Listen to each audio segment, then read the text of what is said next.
Hello बच्चों, let us read the question. Forces of 10 root 2 Newton and 5 root 2 Newton are acting on a body of mass root 14 kilogram at an angle of 60 degree to each other. Find the acceleration, distance traveled at the acceleration, distance traveled and the velocity of the mass after 10 seconds. So key concept of this question is, इस question के पीछे जो की concept है वह है second law of motion. Second law, एक body पर दो फोर्सेस एक साथ लगे हुए हैं F1 और F2, उनके बीच का एंगल दिया हुआ है 60 डिग्री। तो यहाँ क्वेश्चन हमको दिया हुआ है F1 is equal to 10 root 2 Newton,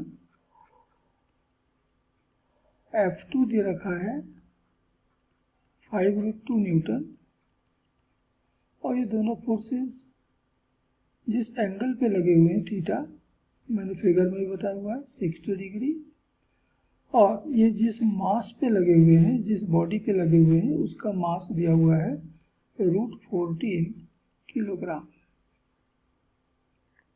अब यहाँ से हमको इस मास का एक्सेलरेशन कितना होगा ये बतलाना है, और बतलाना है velocity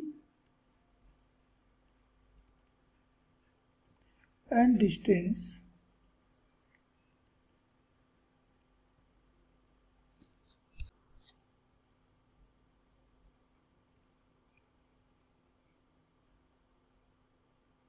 traveled after t is equal to 10 second. ये हमारा क्वेश्चन है। तो पहले तो हम बॉडी के ऊपर लगने वाला रिजल्टेंट फोर्स कैलकुलेट कर लेते हैं। रिजल्टेंट फोर्स मान लेते हैं F। तो दो फोर्सेस का रिजल्टेंट लॉ ऑफ पैरेललोग्राम से हम कैलकुलेट करते हैं, जो कि है F1 का स्क्वायर प्लस F2 का square plus 2F1 F2 cos theta.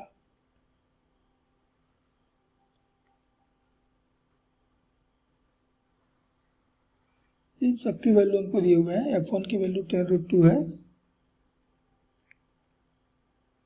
का स्क्वायर, F2 की वैल्यू 5 रूट 2 है का square plus 2 10 root 2 5 root 2,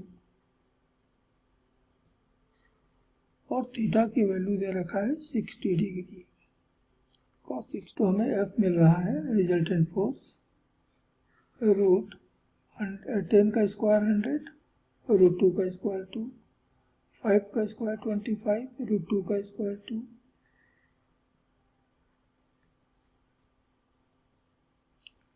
plus 2 into 10 into 5, और रूट 2 इंटू रूट 2 ये भी हो गया 2, और cos 60 की वैल्यू 1/2। तो ये 2 और ये 2 तो cancel. Then we have 200 plus 50 plus 100।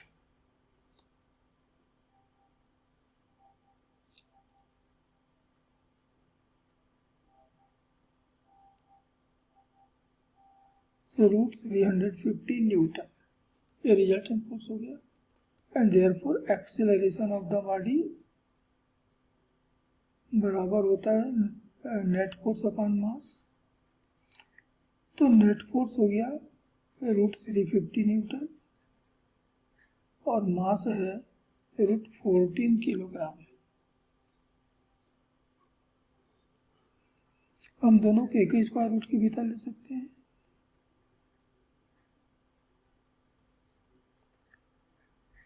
तो डिवाइड करने पे हमको मिल रहा है 25, और निकालने पे रूट निकालने पे मिल गया 5 मीटर पर सेकेंड स्क्वायर।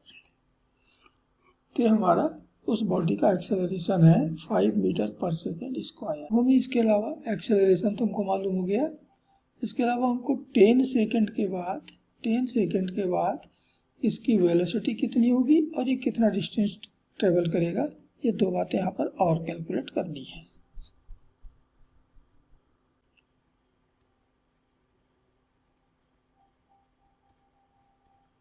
तो velocity after a time T time के बाद बॉडी को जो वेलोसिटी मिलती है हम इस फॉर्मूले से देते हैं v = u + at। अब यहाँ u तो 0 है, बॉडी रेस्ट में है,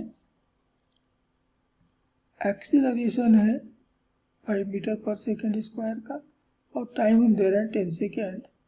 तो 10 सेकेंड के बाद उसकी वेलोसिटी मिलेगी 50 मीटर पर सेकेंड और 10 सेकेंड में जितना डिस्टेंस ट्रेवल करेगा s बराबर हम देते हैं ut + half at²।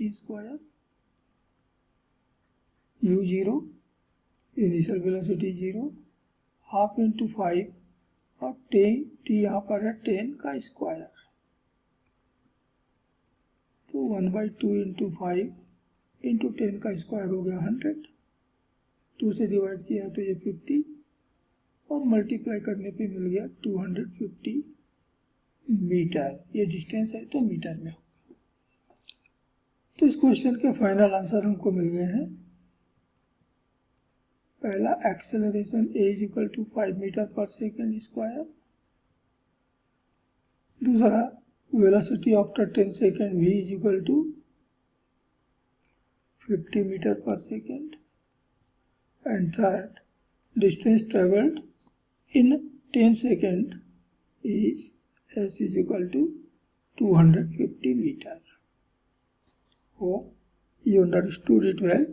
Best of luck.